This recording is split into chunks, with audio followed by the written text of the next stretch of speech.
You're now listening to Podcasts with Curtis Mack. What's going on, everybody? It's Curtis Mack, another edition of Podcasts with Curtis Mack. And we have two guests this time around in the R&J studio, and I'll let them introduce themselves, but they are from 11th Hour Rescue. And we'll start off from ladies first, and then we'll slide over to the gentlemen. So start off by telling everybody your name and what you do. Great, thanks, Curtis. My name is Barbara Callahan. I am a volunteer with 11th Hour Rescue. I've been volunteering for about a year. And I just love this organization. It's a great community. We're all volunteers for the most part, and we all have one purpose, which is to serve the community and work with the animals and save our animals. Sure. And get them placed. And Jay, right? Thanks, Curtis. No problem, brother. Jay Caraminal with 11th Hour Rescue. I'm the vice president of the organization. Been with 11th Hour for about 10 years. Started walking dogs, training dogs, rehabilitating dogs, getting them ready for adoption. Then started working with facilities, maintenance, got involved with the operations. Sure. Then I found myself in the executive committee, and then obviously where we are today. So it's an organization near and dear to my heart. And this is kind of a second life for you, right? It is. It is. By day, I'm a safety director, a compliance safety and education director for a company that puts natural gas pipeline in the ground. So you know what you're doing and what you're talking about. So Barbara, how long have you been with the organization? So I've been volunteering for about a year. Started off walking dogs and got involved with fundraising and event planning and sponsorships. I also write contracts for new adoptions, mostly for the dogs. And really just working with a lot of the other volunteers and offsite events. Sure, event planning is so much fun, isn't it? It's a new area for me. Okay, well, if you need any help, I'm here fun. for you. Sure, thank you. So yeah, definitely here to help. So how long have you been with the organization, Jay? I think you mentioned 10 years, About right? 10 years. I started by, I've always been an animal person. Mm-hmm. So I started basically by going to these pet adoption events, and I found myself wanting to volunteer, so I signed myself up, filled out a foster application. I think this was in 2013, took my dog Rocky home as a foster, and I think my wife and I looked and said that same day, this dog can never leave our house, and we ended up what we consider foster failing. Sure. So we ended up adopting that dog, and I was so moved by the organization and how we were treated and what they did and the cause, Mm-hmm.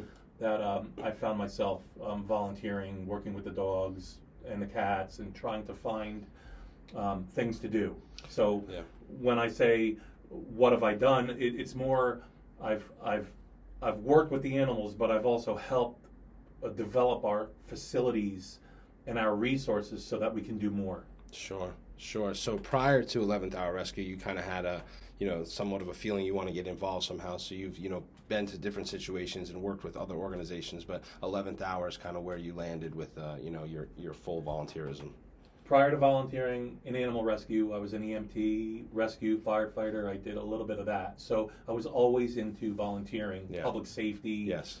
And that's what I do for a living, public safety. So it kind of all tied together, Sure. But my love and passion for animals led me here. And then when I met Linda Schiller, who started this organization, it was game over. Sure. And Barbara, for you, have you worked with any organizations similar to 11th Hour prior to being with 11th Hour? No, actually, my background is completely different. I am in finance and worked for a bank, and I found myself in a place where I was just looking for something more to do. And I also have a love for animals. I have 2 dogs, actually now 3 with a foster fail.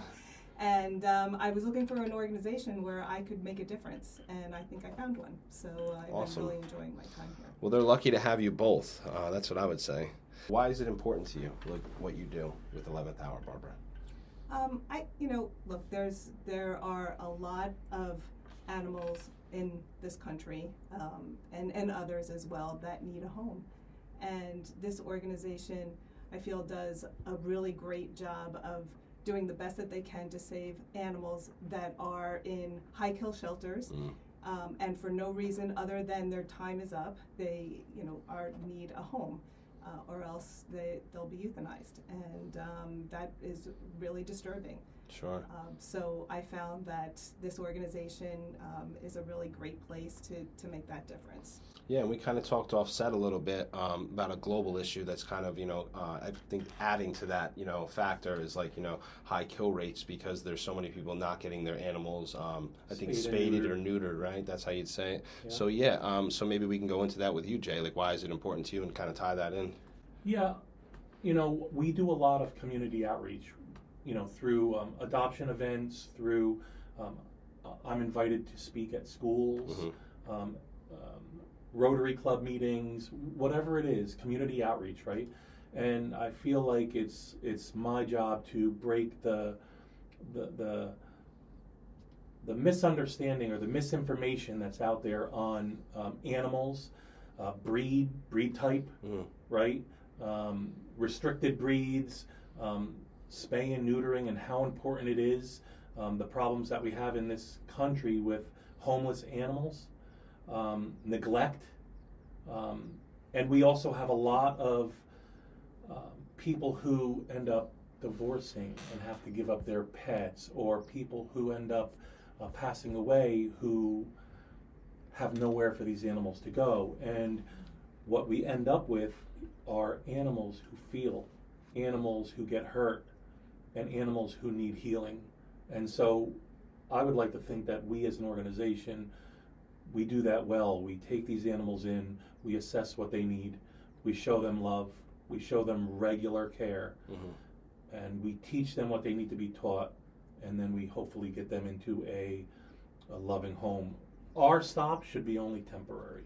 Sure, yeah. I mean, I forget who said it at one point. It was similar to, homeless veterans with Operation Chill Out. And I think it was Norman from R&J, I think, he can correct me if I'm wrong, but he almost wished that those type of organizations didn't need to exist, mm-hmm. in a way. Mm-hmm. And it's not a bad thing, but they do need to exist, and that's... It's funny you said that, because the founder of this rescue always used to say, until the last kennel run is empty. So, yeah. That's our hope, right? Yeah. Our hope is that we won't have to do this anymore. But until then, it's our responsibility. As Gen Z says, we're here for it, right? We are. We're here for it. So what was the most memorable moment for you, Barbara, in the year that you've been with 11th Hour? That's a great question. An instance where a family came in and they were looking for a dog, and they were looking at a number of different dogs, and then they just found one that fit perfectly. Mm-hmm. And just the look on the kids' faces, the parents, they all were so happy that they finally found a dog that met all of their requirements and needs, and they got to go home with that dog. That's fantastic. Yeah. And how about you, Jay? Your most memorable moment in the decade? So in the time that I've been in rescue, the most memorable moment that I had was seeing a dog, a toy fox terrier, die in front of me. And because of my past, being an EMT and whatnot, I was able to pick this dog up, perform dog CPR and rescue breathing. We transported this. The dog was dead, clinically dead, no pulse, no breathing. A piece of construction debris had fallen on the dog. It went into shock, the whole 9 yards. And my friend and I got in his truck. We sped to the local animal hospital while I was doing dog CPR in the back seat. And the dog ended up, defecating on me, peeing and pooping on me, which I thought was a great thing because active. Yeah, I started rolling back, and it was coming back, and so it's like when a baby cries, right? Yeah, it's good. And so that dog actually ended up living another 5-6 years. Good for you. So that was a pivotal point in my, my reach in this world of rescue. You almost wish that you had a camera crew on you. At the time, and then it's like those are the moments that never get, captured. And it's like you wish, but and up here it happened. It's here. Yeah, that's right. That's right, brother. Yeah, and that's what that's what keeps you going. Well, who inspired you to do what you do? I know you mentioned somebody offset before. For sure, Linda Schiller, the founder of 11th Hour Rescue, dear friend of mine. Unfortunately, she passed in 2020, I believe, October 31st, 2020, of pancreatic cancer. But prior to that, I had never met a person more genuine, more loving, more caring. She had a way of motivating people to do the right thing. She always did the right thing. She started this organization by herself as a rescue of one, and people just flocked to her. And now we have over 250 active volunteers, and she is just, I just continue the effort with remembering what she taught me, the words she said, and how she inspired me to do what I did. Sure. And when was that? When did she start the organization? 2003. Wow. So Linda started it back in 2003. 2003. I was in the 3rd grade. Yeah. She started this rescue in 2003, where she pulled 30 dogs out of a Georgia shelter. She had no idea how to do it, but she had gotten a call from somebody that they were going to put down 30 dogs in the very near future, whether it was the very next day. So she looked at her boss and says, "I have to do something." And he was a really good guy, and he basically said, "Go ahead, do what you got to do." And she like a lawyer, got all the information. She made it happen. At the end of the day, she was able to pull all 30 dogs, and I think she got a call from the organization the following day, and one of the caretakers there said to her, "I wish you could do this every day. When you got off the phone with us, we basically said no one dies today." Wow. And so she started pulling dogs from high kill states, and that's where we began this mission. Sure. And how about you? The inspiration, where'd it come from? I've always loved dogs. I've always had a dog, and I've wanted, as I mentioned before, I was in a place in season of my life Sure. where I wanted to start making a difference in this world. I think what drives me every day is the other volunteers that I work with. The group is just phenomenal.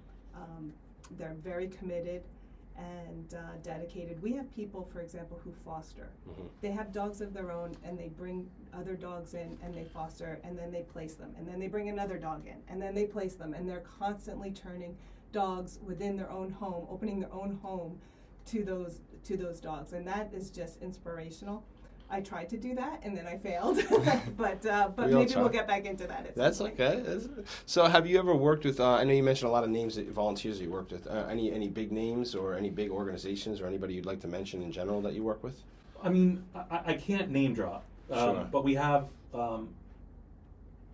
rescued out or adopted out to some celebrities, some influential people, and it always gives you extreme pride when you can reach people like that because they have a bigger footprint. Yes, and they have a big following and they all do. that. Yeah. Unfortunately, I have to protect their privacy Sure, as well.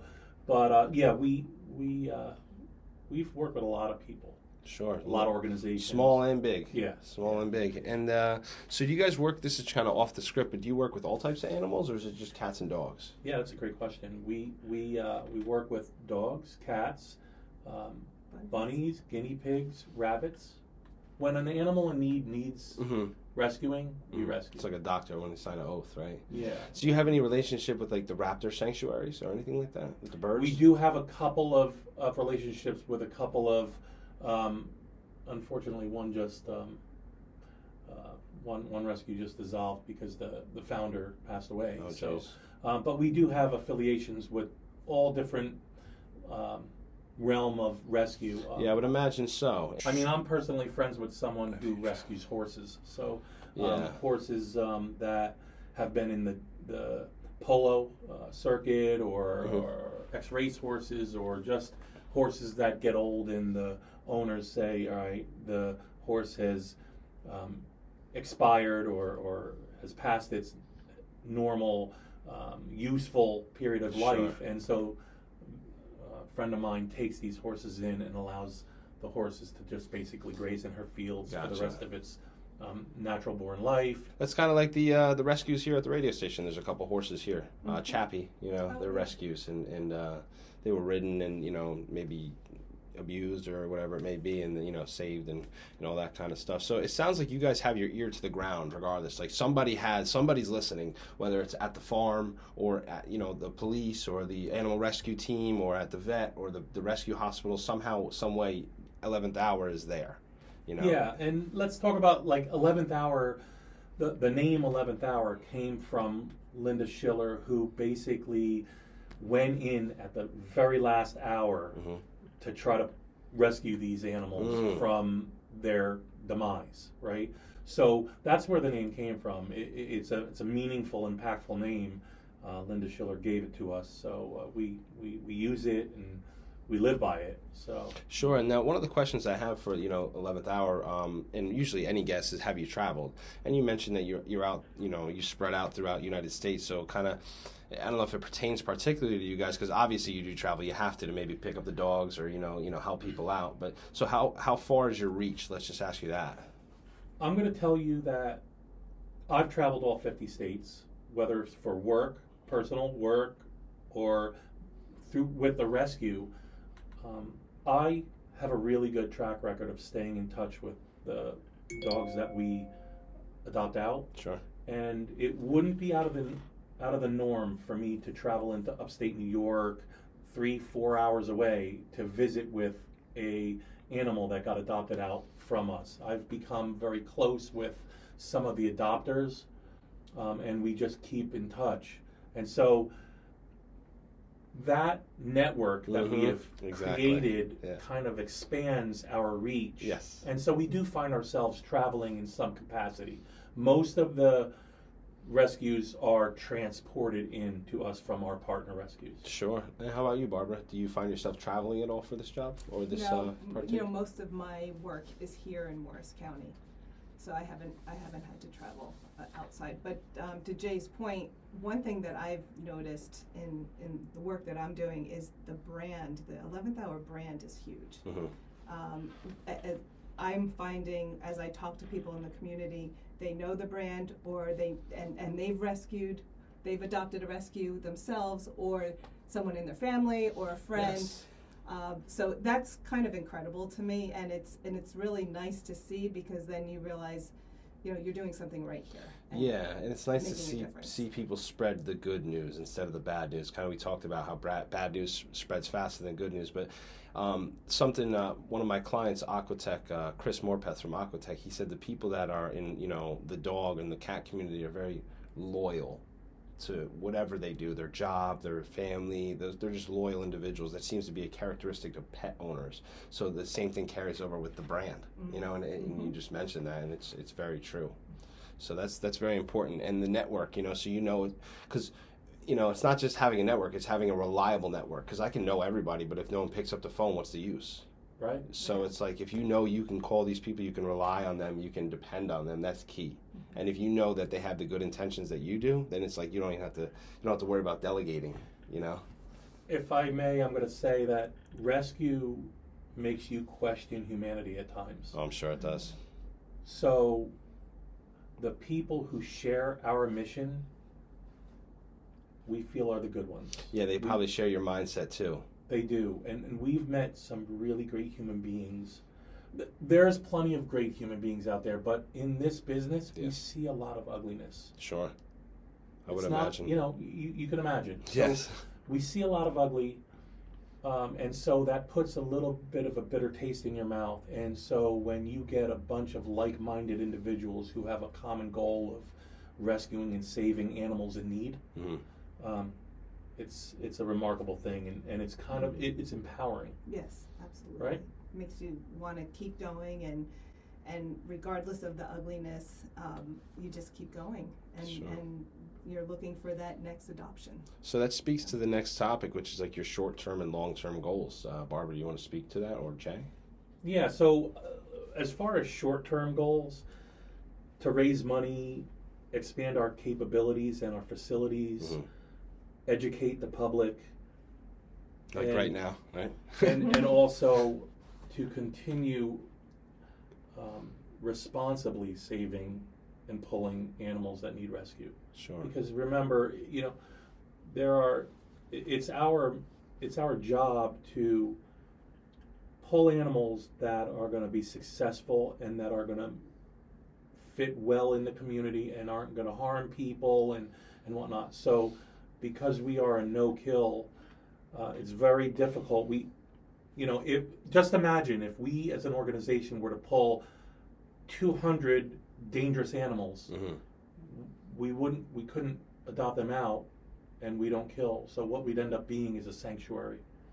Yes, that's we what would it end up sounds like. housing these animals until the end of time. And the people that would need to handle those animals need extensive training. So it's important. Now, do you guys have like land or something that you keep them at, or what? So we, I think it was 2021, we purchased a property in Flanders. It was once a board and groom facility called Wagon Tails.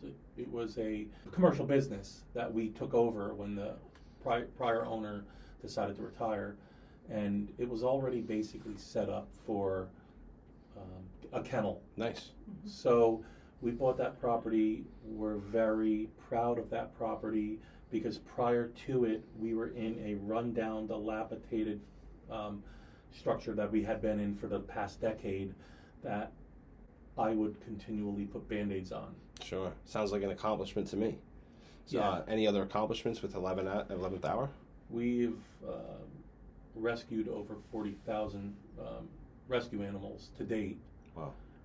Since the 2003 inception, so that's a lot of animals. We have 250 active volunteers. We have about 150 foster families that foster for us. And I would say one of the biggest accomplishments that we have is having a network of phenomenal volunteers like Barbara. We are run probably 98% by volunteers. Wow.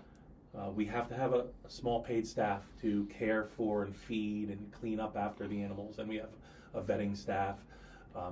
But short of that, everybody here is a volunteer, and let me tell you, we have some pretty dedicated and awesome volunteers. That's very important. And you love your volunteer work, I'm sure, Barbara. I do. Like I said, the community of folks here they're just incredible, and they're very dedicated, and they work very hard, and they're super nice people. I find that Morris County people specifically are a little different than everybody else. I don't know. Maybe it's just because I'm from Morris County. I'm born and raised in this area myself. So. Me too. So I love it. It's nice. I know you guys said Flanders. I'm by the Oak Ridge area. Jefferson Township, like Lake Apacon area. That's where I live. Yeah, so I'm right over there. But Morris County, we're a little different. New Jersey's different, but Morris County's even, it's very nice. People are usually pretty decent around here. So have you received any recognition or awards for the work that you guys do? Or has the organization? We're recognized all the time. I think our brand and our name it stands for itself. We get asked to come out to different communities, to different events, different social media outlets, even radio stations. We've done some stuff with car dealerships. Sure. I mean, the work that we do basically stands for itself. The people that represent this rescue, I feel, are recognized just based on the work that they do. I mean, it's all philanthropy. Sure. And now, how can people, let's say, if they want to adopt a pet, how do they do that? How do I do that? Do I just walk there? Do I call? Do I make an appointment online? How does it work? So the one thing I'll tell you is you could start with an online search. You can go to any one of a number of our adoption events. We have some adoption centers. We have a cat adoption center at the Rockaway Mall in the old Pet Puri down by the lower levels, what used to be Sears. At the Roxbury Mall on the weekends, we have open adoption for both cats and dogs. And online we have all of our animals listed. What I would say to the public is there is a application process. We ask a lot of questions because we need to weed out people who may not be fully committed to rescue. So sometimes people are like, why are there so many questions on this application? I'm saying because we need to make sure that your heart's in the right place and that you really, truly want to rescue, right? And so once you go through that, it takes about a week or so, sometimes shorter, sometimes longer. I would say get approved. The approval process, it's not that laborious, but once you get approved, it's good for 6 months. And then once you walk into one of our facilities, or once you find that special animal that you fall in love with, you have a better chance of walking away with that animal. Whereas if you were to just show up at one of our rescue events and you haven't put in your application yet, you fall in love with this cute little kitten or this cat or this dog or guinea pig, whatever it is, and you say, I want that, and your daughter or your son is saying, oh, I want that too. Yep. They fall in love with it. By the time you get approved, that animal might get adopted out and your heart is broken. Well, it's good to know, Jay. Good to know there's a process. It's honestly just like anything else. I think Habitat for Humanity, they build houses for, people that are less fortunate. But you still have to fill out an application. Benny's Bodega in Spring Street in Newton, they give you free food, up to $200 for shopping a month. You still have to fill out an application. You have to verify your employment. It's just like a background check, just like anything else, more or less. And it's like they're just making sure the right people are getting the right service and the right, are put in the right situation. So the best way for somebody to reach you guys to volunteer? So we have a website. It's www.ehrdogs.org. We have a volunteer tab. We also have our animals, our available animals there. You could fill out an application there. We also have a wish list of what the organization needs. We have wow. We obviously never turn away monetary offerings. Sure. We function mostly from the generosity of the public. We are a nonprofit 501c3, so we do rely on the generosity of the public and some of our generous donors. And we have a great team of people who try to bring in those donations. And we have lots of contractors that work with us. Sure. So we try to give them homage when they help us. Sure. So we have our website, we have our adoption events, and we have a phone number to our main number, which is 973-664-0865. Sure. I try to be a philanthropist myself, but it's just the money isn't always there. It's tough sledding in New Jersey, as Benny would say from Benny's Bodega. So, but if I can do something like this, and we have the infrastructure, the resources, and the talent, and the devices, and everything we need to do what we need to do, there's a value to this. We record it, and then we cut it, and then we produce it, and then we package it. So I'm going to try to help you guys as much as possible package your story. You have your social media platforms that you can put it out on, and like what I do is I'll package this into like however long it is, 40 minutes, an hour, whatever, and then I make a promo version of it. We write it up, and then everybody gets tagged involved, and then we just we share it. We probably put the teaser out there and put a link to the full version on YouTube, something like that. But more or less that's what I'm trying to do now here, because when I came across you guys, I was like, I want to help them. Like I said, I come from a family of 14, and we always help each other. Both of my brothers are on the EMT squad in Jefferson. My sister's on the fire department in Independence, New Jersey. Yeah, my mom used to be an EMT. So it's like my brother-in-law's a cop. My brother-in-law's in the military. So helping people has always been in our blood, I think. So that's just something I thought I had to do. I told Norman, I'm like, let's do this. So we're getting the studio time. We're getting Morgan to help us out with the board. Appreciate it, Morgan. Thank you so much. Thank you, Morgan. Yes, thank you, Morgan. Yeah, and thank you. Yeah, appreciate it. Listen, like you said, the help we need is not just money. It's all facets of operating this mission, right? Sure. We have people who volunteer and help us with landscaping, with cleaning, That's right. with processing applications, with setting up for events. We have kids shaking hands in front of supermarkets. I mean, we have people, lawyers. We have marketing people. We need all the help we can get to make this mission fly smoothly. Well, you got one more marketing person on board, so I'm here for it. Wonderful. Yeah. So, Thank you. yeah, I do event planning, social media marketing, multi-channel marketing, productions, video productions, strategies, events, audio engineering. Well, listen, I have to name drop Kelly Miller, who is our current president. Okay. She is our leader. She's our fearless leader. She deals with a lot of stuff day in, day out. And she is, in my opinion, an unsung hero. She is really great. We also have a board of directors, an executive committee, and we have some really great vetting staff, and just our volunteer base is second to none. So we would be nothing without them. So a huge shout out to all of the people who sometimes do tireless things and don't get the thanks they deserve. But here it is, and I'm saying it right now, that we thank them for everything that they do, and they're all so super valued. That's awesome. Well said. And how about you, Barbara? Any shout outs? I would just echo exactly what Jay said. You know, it's a volunteer organization, and we would be nothing without the volunteer staff and everyone else who helps support us. So thank you to everyone. And from what I understand, you have a family member that's in communication. I do. So. Oh, she's gonna love this. So my niece down in the Atlanta area, she is going to school for communications, and she is involved in her local radio, on-campus radio. Okay. And you know, she's a great kid, and so shout out to her. Well, who would have Thank thought you. that 11th hour would put you behind the mic? No, nobody. But I would also like to do a shout out for our community events. Let's do it. Let's talk about that. do that. Let's talk about Excellent. the events that you guys have, So- because that's how I found you guys. I have a client, Tucker's Plumbing. He has a dog as his logo. He loves dogs, and I'm like, okay, so 11th Hour Rescue. Let's tie them together, and then we came across you guys, and now we're going to be at one of your events. Let's talk about That it. sounds great. So we have 3 big community events this year. Our summer social is the first of that. That is August 6th. So we have a lot going on this year. There we have over 40 vendors, including Tucker's Plumbing. Thank you for that.